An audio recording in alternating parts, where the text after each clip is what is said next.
Assalamualaikum warahmatullahi wabarakatuh. Kami di sini akan mempresentasikan hasil kelompok kerja kami, sejarah dan corak pemikiran Asy'ariyah dan Maturidiyah. Anggota kelompok kami: 1. Maulidah Warzannah, 2. Muhammad Tohari, 3. Nabila Siska Ayuni. Sejarah Asy'ariyah.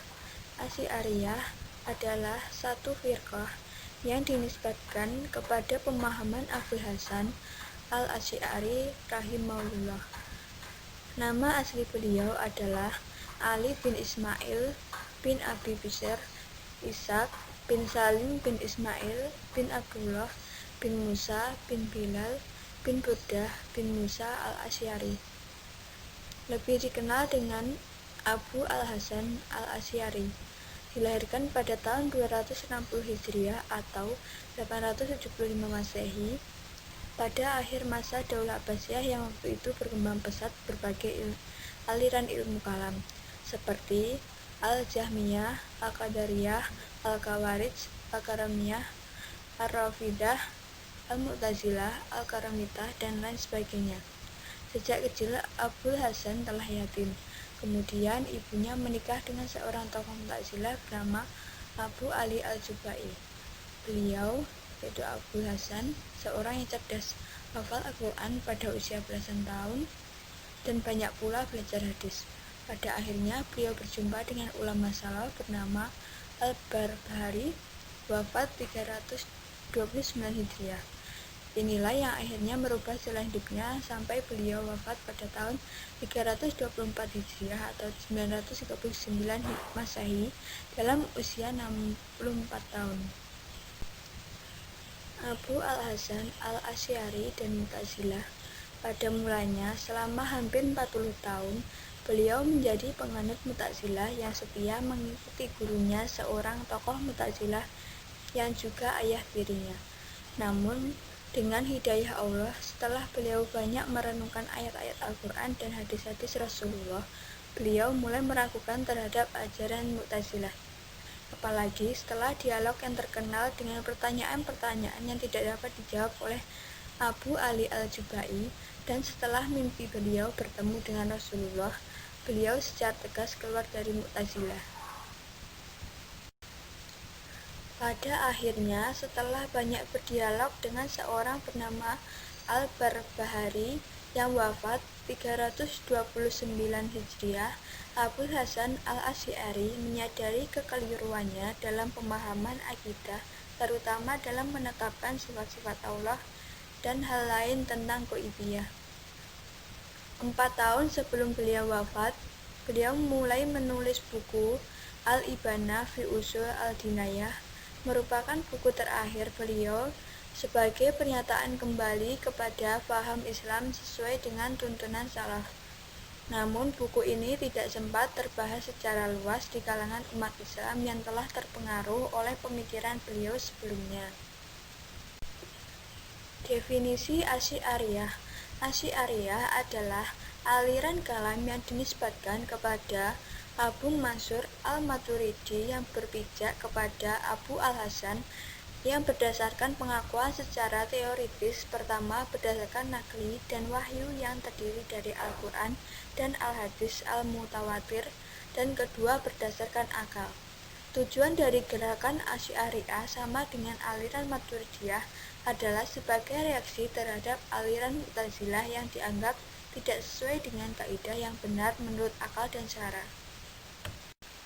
Corak pemikiran Asy'ariyah ada 7, yaitu 1. Zat dan sifat-sifat Tuhan, 2. Kebebasan dalam berkehendak, 3. Akal dan wahyu, 4. Khotimnya kalam Allah atau Al-Quran, 5. Melihat Allah, 6. Keadilan, dan 7. Kedudukan orang yang berbuat dosa.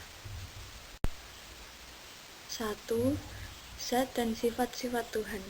Persoalan sifat-sifat Allah merupakan masalah yang banyak dibicarakan oleh ahli teologi Islam. Berkaitan dengan itu, berkembang dua teori, yaitu Isbat al-Sifat dan Naif al-Sifat. Teori pertama mengajarkan bahwa Allah memiliki sifat-sifat seperti mendengar, melihat, dan berbicara. Teori inilah yang dianut oleh kaum Asy'ariyah. Sementara teori kedua mengajarkan bahwa Allah tidak memiliki sifat-sifat. Teori tersebut dianut oleh kaum Mu'tazilah dan para ahli-ahli falsafah. Yang kedua, kebebasan dalam berkehendak. Pada dasarnya, Al-Asy'ari menggambarkan manusia sebagai seorang yang lemah, tidak mempunyai daya dan kekuatan apa-apa di saat berhadapan dengan kekuasaan absolut mutlak. Karena manusia dipandang lemah, maka paham Al-Asy'ari dalam hal ini lebih dekat kepada paham Jabariyah atau fatalisme dari paham Qadariyah atau free will. Manusia dalam kelemahannya banyak tergantung kepada kehendak dan kekuasaan Tuhan. Untuk menggambarkan hubungan perbuatan dengan kemauan dan kekuasaan mutlak Tuhan, Al-Asy'ari memakai istilah al-kas atau acquisition atau perolehan. Yang ketiga, akal dan wahyu. Pada dasarnya, golongan Asy'ariyah dan Mu'tazilah mengakui pentingnya akal dan wahyu. Namun mereka berbeda pendapat dan menghadapi persoalan yang memperoleh penjelasan kontradiktif dari akal dan wahyu. Al-Asy'ari mengutamakan wahyu sementara Mu'tazilah mengutamakan akal. Mu'tazilah memandang bahwa mengetahui Tuhan, kewajiban mengetahui Tuhan, mengetahui baik dan buruk, kewajiban mengerjakan yang baik dan menjauhi yang buruk adalah dapat diketahui lewat akal tanpa membutuhkan wahyu. 4. Qadimiyah kalam Allah atau Al-Quran. Masalah qadimiyah Al-Quran, golongan Asy'ariyah memiliki pandangan tersendiri. Asy'ariyah mengatakan bahwa Al-Quran terdiri atas kata-kata, huruf, dan bunyi. Semua itu tidak melekat pada esensi Allah dan karenanya tidak qadim. Yang kelima, melihat Allah. Al-Asy'ari berpendapat bahwa Allah dapat dilihat di akhirat, tetapi tidak digambarkan, karena boleh saja itu terjadi bila Allah sendiri yang menyebabkan dilihat sesuai kehendaknya. Argumen logika yang dikemukakan ialah bahwa Tuhan itu ada, maka melihatnya pada hari kiamat dengan mata kepala adalah hal yang mungkin. Karena sesuatu yang tidak bisa dilihat dengan mata kepala, itu tidak bisa diakui adanya. Sama seperti sesuatu yang tidak ada, padahal Tuhan pasti ada. 6. Keadilan. Asy'ari tidak sependapat dengan Mu'tazilah yang mengharuskan Allah berbuat adil sehingga dia harus menyiksa orang yang salah dan memberi pahala orang yang berbuat baik. Menurutnya, Allah tidak memiliki keharusan apapun karena Ia adalah penguasa mutlak. 7. Kedudukan orang yang berbuat dosa. Al-Asy'ari mengatakan bahwa orang mukmin yang mengesahkan Tuhan tetapi fasik, terserah kepada Tuhan apakah akan diampuninya dan langsung masuk surga atau akan dijatuhi siksa karena kefasikannya tetapi dimasukkannya ke dalam surga. Dalam hal ini, Al-Asy'ari berpendapat bahwa mukmin yang berbuat dosa besar adalah mukmin yang fasik, sebab iman tidak mungkin hilang karena dosa selain kufur. Saya di sini akan mempresentasikan sejarah dan corak pemikiran aliran Maturidiyah. Sejarah Maturidiyah. Nama aliran dari dalam teologi Islam ini diambil dari nama pendirinya, yaitu Abu Mansur Muhammad bin Muhammad bin Mahmud al-Maturidi. Ia lahir di Samarkand pada pertengahan kedua abad 9 Masehi dan meninggal pada 944 Masehi. Tidak banyak diketahui mengenai riwayat hidupnya. Ia adalah pengikut Abu Hanifah dan paham-paham teologinya banyak persamaannya dengan paham-paham yang dimajukan Abu Hanifah. Sistem pemikiran teologi yang ditimbulkan Abu Mansur termasuk dalam golongan teologi Al-Sunnah dan dikenal dengan nama Al-Maturidiyah. Sumber usul al-din mereka adalah rasio dan mengambil teks Al-Quran dan Sunnah sebagai sumber kedua setelah itu. Al-Maturidiyah didirikan dalam rangka mengcounter golongan yang lain seperti Mu'tazilah dan Asy'ariyah, akan tetapi tidak disebut Al-Maturidiyah hingga setelah kematiannya. Latar belakang lahirnya aliran ini hampir sama dengan aliran Al-Asy'ariyah. yaitu sebagai reaksi penolakan terhadap ajaran aliran Mu'tazilah. Walaupun sebenarnya pandangan keagamaan yang dianutnya hampir sama dengan pandangan Mu'tazilah, yaitu lebih menonjolkan akal dalam sistem teologinya. Satu pengikut penting dari Al-Maturidi ialah Abu al-Is Muhammad al-Bazawi 421 sampai 493 Hijriah. Nenek al-Bazawi adalah murid Al-Maturidi, dan Al-Bazawi mengetahui ajaran-ajaran Al-Maturidi dari orang tuanya. Al-Bazawi sendiri mempunyai murid-murid, dan salah seorang dari mereka ialah Najm al-Adin Muhammad al-Nasafi 460 sampai 573 Hijriah, pengarang buku Al-Aqaidah Nasafi'ah. Seperti Al-Baqillani dan Al-Juwaini, Al-Bazawi tidak pula selamanya sepaham dengan Al-Maturidi. Antara kedua pemuka Al-Maturidi ini terdapat perbedaan paham, sehingga boleh dikatakan bahwa dalam aliran Maturidiyah terdapat dua golongan. Golongan Samarkan, yaitu pengikut-pengikut Al-Maturidi sendiri, dan golongan Bukhara, yaitu pengikut-pengikut Al-Bazawi.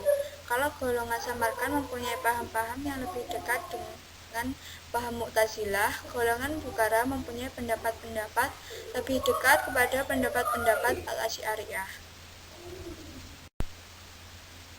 Aliran Maturidiyah adalah teologi yang banyak dianut oleh umat Islam yang memakai mazhab Hanafi. Ia mencari ilmu pada pertiga terakhir dari abad ketiga Hijrah, di mana aliran Mu'tazilah sudah mengalami kemunduran, dan di antara gurunya ialah Nasr bin Yahya al-Balaki yang wafatnya pada tahun 268 Hijriah. Pada masanya, negeri tempat ia dibesarkan menjadi arena perdebatan antara aliran fikih Hanafiyah dengan aliran fikih Syafi'iyah. Bahkan upacara-upacara kematian pun tidak terlepas dari perdebatan semacam itu. Sebagaimana terjadi juga perdebatan antara fuqaha dan ahli-ahli hadis di satu pihak dengan aliran Mu'tazilah di pihak lain dalam soal-soal teologi Islam atau ilmu kalam. Al-Maturidi mendasarkan pikiran-pikirannya dalam soal-soal kepercayaan kepada pikiran-pikiran Abu Hanifah yang tercantum dalam kitabnya Al-Fiqh Al-Akbar dan Al-Fiqh Al-Absat, dan memberikan ulasan-ulasannya terhadap kedua kitab tersebut. Al-Maturidi meninggalkan karangan-karangan yang banyak dan sebagian besar dalam lapangan ilmu tauhid. Corak pemikiran aliran Maturidiyah dibagi menjadi 6, yaitu 1. Kewajiban mengetahui Tuhan, 2. Kebaikan dan keburukan menurut akal, 3. Hikmah dan tujuan perbuatan Tuhan, 4.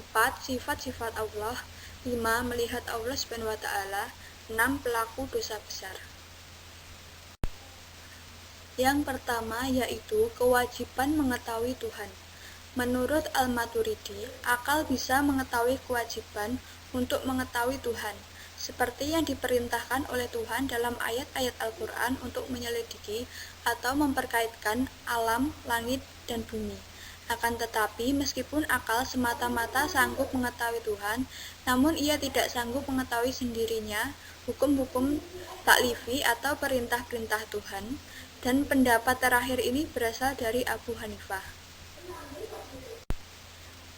Yang kedua yaitu kebaikan dan keburukan menurut akal.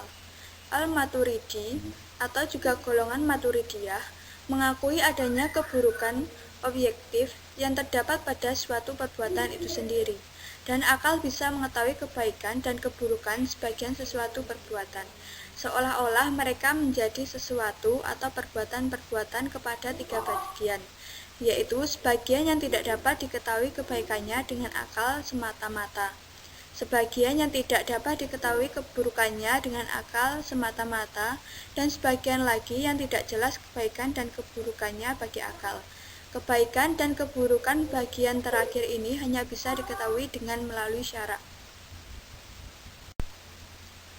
Yang ketiga yaitu hikmah dan tujuan perbuatan Tuhan.